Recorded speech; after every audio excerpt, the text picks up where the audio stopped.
Action Review! Welcome back to yet another Plasticon review. Today, we're going to cover Generation 1 aerial bots. Why? Because I can. Anyhow, these guys are really cool. They're Scramble City. And by the way, there are prototype pics of this guy. This guy was a Diaclone before. Just wasn't officially released by Diaclone. Just kind of sucked a little bit. But it's okay. But anyhow, another thing to let you guys know, they do have ability to combine with Metroplex, because that's what Scramble City is for. I will end up showing you guys that one day with another review, but that's for a different day. Anyhow, let's move on to the toys. In 1984, Takara and Hasbro decided to release the aerial bots, Generation 1. These things were officially a Diaclone release way back in the day, but they never seen the light of day until Hasbro and Takara got hold of the little molds. Firefly being one of the aerial bots that looks like an F4 Phantom from the Vietnam age, has a very awesome looking silhouette. Although it is red, white, and black, it actually has a lot of nice panel lines. Harking back to what G1 was back in the day, they actually took a lot of time in the design and the scope of these. They actually had folding landing gear, but the RoboCable was very easily seen. It didn't do much about hiding it, but it looked really sleek. Let's go into transformation. Transformation on this guy is not too bad. He's really simple. Although all four of the smaller bots share the same type of transformation, the blocky aesthetic looks very nice. It actually has a lot of molded detail with a die-cast chest. They stand very nice on any type of surface. Honestly, these things really do not fall over very well. It has a lot of back kibble, but the back kibble looks a lot like a drone. With the wings kind of strapped to the sides of them, they do have a decent base to stand on. Going into Slingshot, he is a Harrier jet. Looks very nice and has a lot of molded detail as well. It actually has its rub sign placed in a spot where it really wouldn't come off either. Sharing the same robot kibble, it looked really cool, but still no folding landing gear. The transformation on this guy is not too bad. He shares this transformation with Firefly and the other two aerial bots. Wings fold up, pull it out, flip out arms, there you go. With also a die-cast chest, and the landing gear being tucked neatly into the chest, looked really nice. Although it actually had an orange head, it really looked interesting. It still had a lot of robot hanging off of like the bottom of an airplane, but it really looked cool. Moving on to Skydive. He's an F-16. This flying falcon was really cool. Had a very nice silhouette and harked back to what was the workhorse, and probably still is to this day, of the United States Air Force. This thing actually holds a lot of panel line detail throughout the entire thing. The detail and sculpting is just superb. Moving into the simple fact that the landing gear folds up and has a lot of robot kibble, it still has the same type of transformation as its previous two other counterparts. Although it does look like it has a drone strapped to the back of the fuselage of an aircraft, it really looks like a cool looking robot. Sharing also another die-cast chest just like the other ones, it has a nice looking silhouette with a lot of sculpted detail. Still, it has a lot of kibble hanging off the back. Although this is not a bad thing considering these guys were brick formers, they actually held a lot of nostalgia for anybody that really wanted them. Going into Air Raid, he is a F-15 Strike Eagle. With the black, the yellow, and the red popping the way it did on this entire aircraft made this thing look extremely awesome. Although it wasn't a Decepticon Seeker, it really held the same kind of value, with the same folding landing gear and robot kibble hanging off the bottom. Transformation was just identical to the other ones.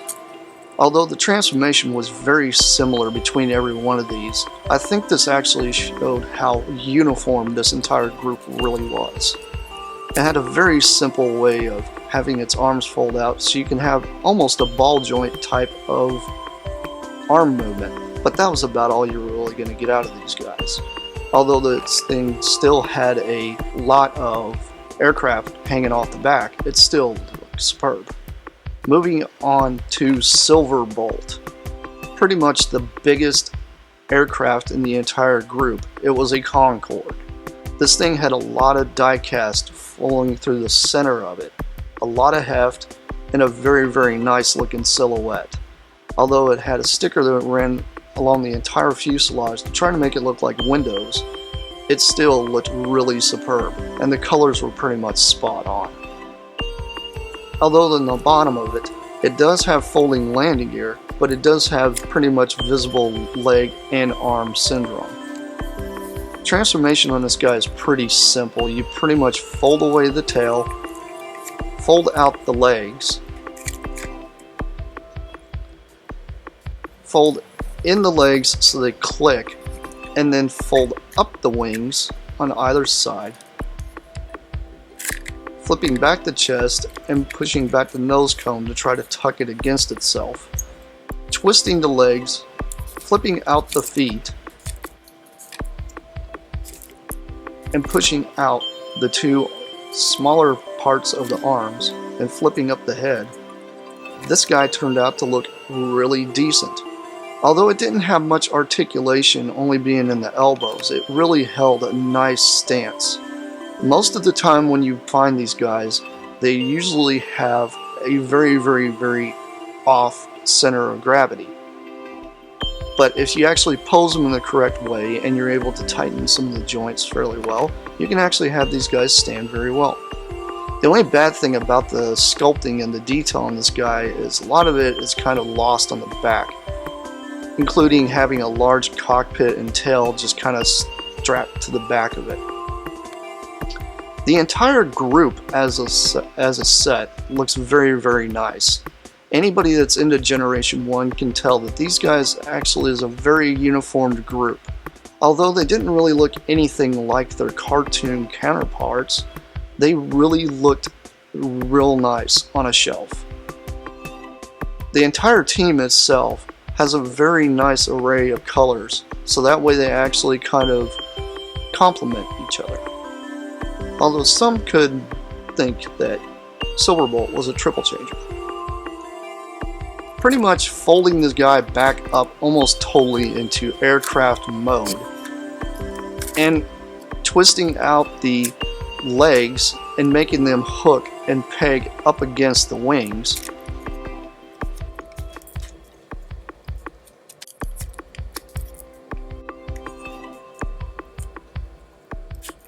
And folding away the entire tail fin and flipping out this little teeny tiny tab on the back of the cockpit, laying it on its back, and then dropping a ramp onto the cross part made us a little base. This base has ability to be able to plug into Metroplex, but looks really ridiculous with an aircraft on it. But if you have any other Autobots, you can just perch them on there and use it as a launch. Although it does not longer have the launching gimmick, it's still really cool. But let's go ahead into the main event and tuck away the arms of all four of our smaller bots and plug on foot pads and fists. It's a very simple transformation, especially for G1, but it was a transformation nonetheless that worked very well.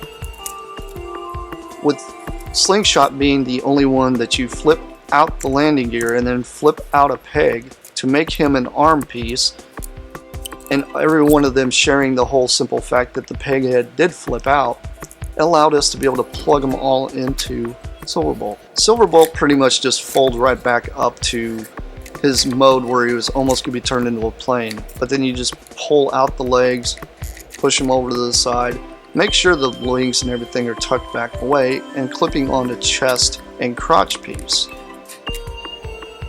The only part about this entire set is the peg heads. The peg heads are very, very finicky. The only reason why this thing is not highly desirable is the simple fact that the peg heads could break off. And then putting the helmet back on the Silverbolt over his head made a real menacing looking robot. Although it looked a little skinny in the legs, it still looked really awesome. The cool thing about this entire set was the simple fact that you can switch all 4 bots around and turn them into any configuration. The ramp also forms a shield, as well as being able to hold the gun that Silverbolt could hold. It has 2 pegs on the gun to allow you to do this.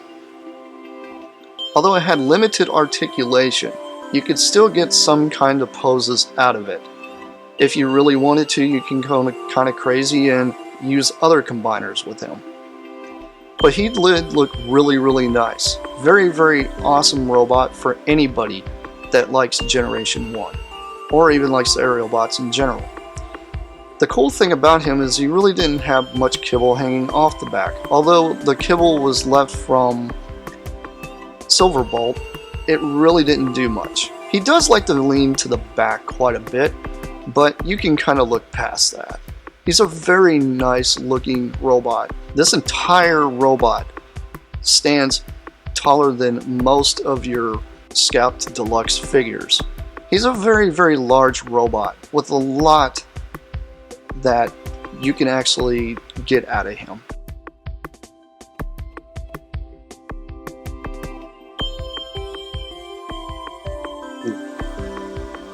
There's Generation 1 Superion!